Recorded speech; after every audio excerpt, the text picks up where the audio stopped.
तीन संख्याओं का अनुपात 3:5:4 है।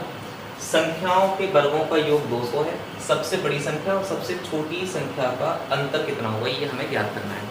तो अच्छा सवाल है और आप अगर लगा के देखना चाहो तो आप लगा के देखो कि इसका आंसर कितना होगा। ठीक है, बाकी मैं करवाता हूँ।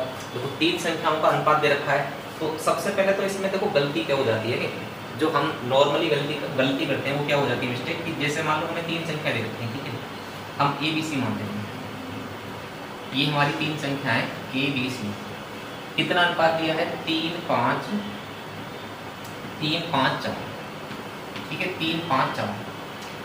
अब जब हमें क्या दे रखा है वर्गों का योगफल दे रखा है 200।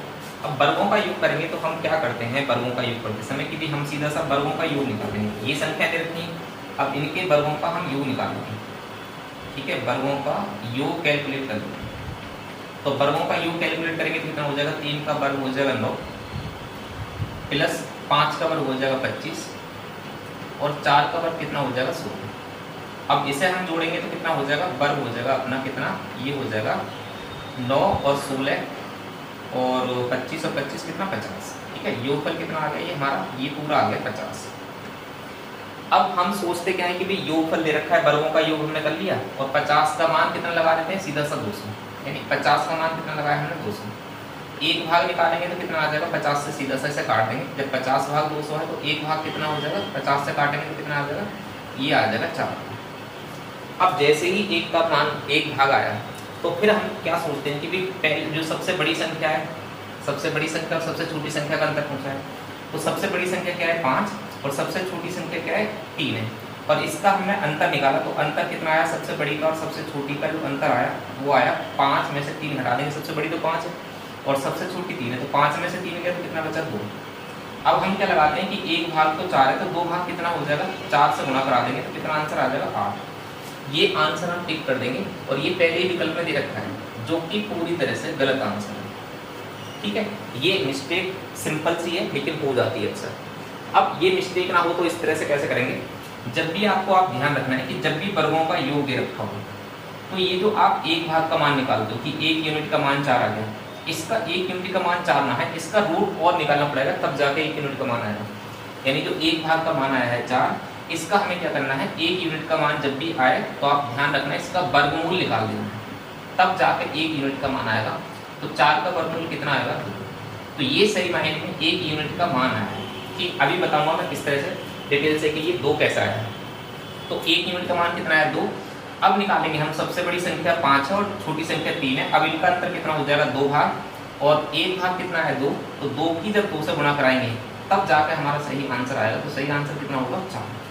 तो ये बात आपको याद रखनी है नॉर्मली कि भी जब भी वर्गों का योगफल दे रखा हो तो हमें डायरेक्टली वर्गों का योग करके उसके बराबर न लगाना है। जो एक वैल्यू आती है, एक भाग जो हम निकाल के लेके आते हैं, उसका बाद में वर्गमूल भी निकालना है।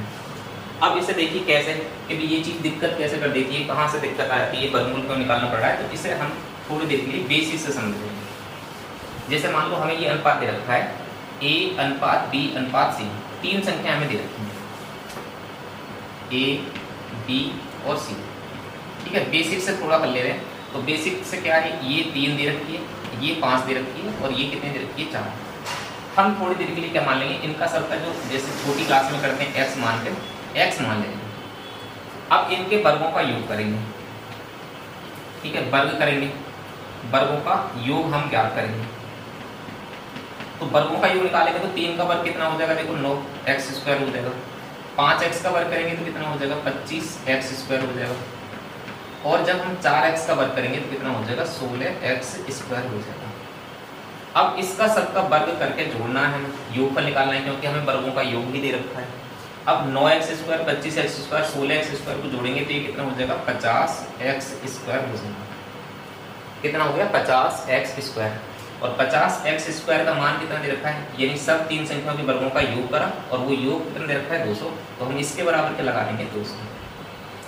अब x² का मान निकालेंगे तो कितना आएगा, देखो 50 से 200 काटेंगे तो कितना आ गया 4।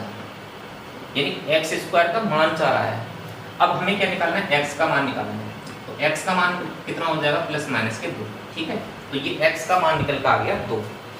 अब इस तरह से 1 यूनिट का मान निकालना है। तो ये बात आपको समझ में आ गई कि वर्गमूल हम क्यों निकाल लेते हैं। जब हमने 50 से डायरेक्टली काट दिया था तो हमारा 4 आ रहा था, लेकिन वो 4 जब वर्ग करेंगे तो ये एक्स स्क्वायर हमसे छूट जाएगा। तो जब एक यूनिट का मान निकलेगा तो जो संख्या आएगी उसका भी हमें वर्गमूल निकालना पड़ेगा। तो ये बात आपको यहाँ से क्लियर हुई होगी कि भी एक्स का मान कितना है 2। अब हमें क्या निकालना है, सबसे बड़ी का और सबसे छोटी का अंतर। तो हमें देखने की भी बड़ी संख्या कौन सी है और छोटी संख्या कौन सी है। देखो बड़ी संख्या कितनी है 5x और छोटी संख्या कितनी है 3x, और इनका जो अंतर होगा वो कितना हो जाएगा, अंतर हो जाएगा 2x। ठीक है, अंतर कितना हो गया 2x। अब x का मान कितना है 2, तो x का मान आप यहाँ पे लगा दो, तो 2 की 2 में गुणा करेंगे तो कितना आंसर आ जाएगा, 2 की 2 में गुणा करेंगे तो आंसर आ जाएगा 4। तो ये सही तरीके से जो इसका आंसर है वो है विकल्प सी में 4। तो इस तरह से ये सवाल करना है। ये छोटी सी मिस्टेक है लेकिन गलती हो जाती है, आप इसको सुधार सकते हो। ठीक है।